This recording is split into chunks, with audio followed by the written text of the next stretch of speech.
2020 Dodge Journey rear O2 sensor replacement. So the rear O2 sensor is behind the engine. Here's my new one here. I'll have you the part number and links in a minute. But basically when you look down the back of the engine, it's this rear O2 sensor. There's two on this car. There's one in the front and one in the back. And this is the 2.4 liter engine. Like I said, it's a 2020 Dodge Journey. Let's go ahead and get started. So when you look back behind the engine, there's two sensors. Like I said, we're doing the one in the back. The replacement procedure for both of them is exactly the same, so this could work for the front too. But you got your connector down here. This is the one for the rear sensor. This little red clip is a locking clip. You have to push this backwards so it'll unlock. A flathead screwdriver or like a pick or even like a butter knife is good to push that red part backwards. And then once that's backwards, it will reveal a thumb tab, and you can push it down and then disconnect this. Sorry for the low resolution right there.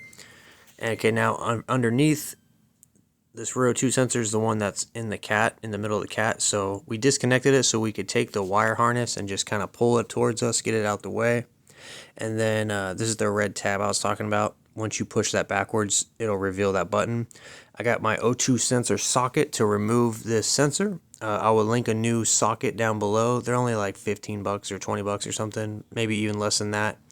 They go on your ratchet like this, and then you put them over the sensor with the wire harness going out the opening. And then you're going to get your ratchet and then loosen this up. If you have a wrench you can get on here, it's a 22 millimeter wrench. Might be a little tough, but when you go to undo this, the wire harness will spin with the sensor. So it's like a little tough because you gotta flip the harness with the sensor as you rotate it outwards.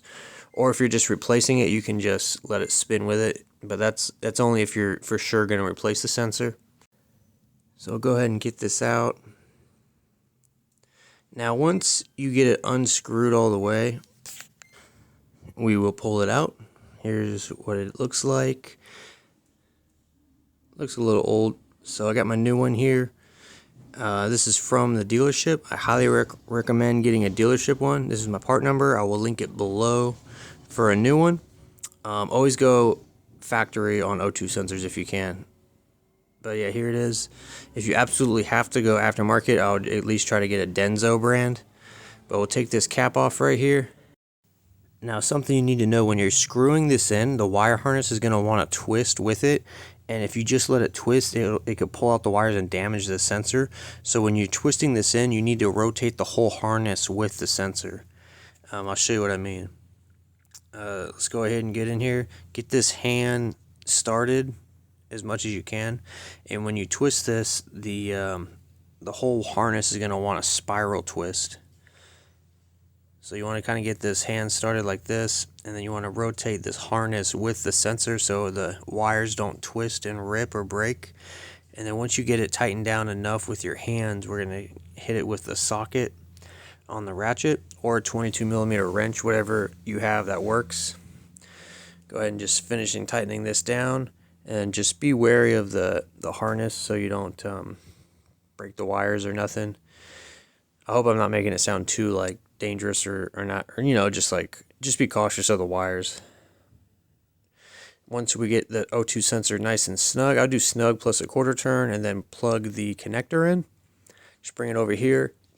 Push it together first. When it's fully together, then push the red tab down, which will lock it in place. And that's it, guys. Now you can go start your engine, maybe double check everything, and you're good.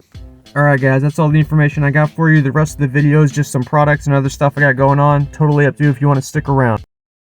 I got a 15% off promo code for AUXITO.com. They got a handful of products, but what they're mostly known for is their really good aftermarket LED headlights.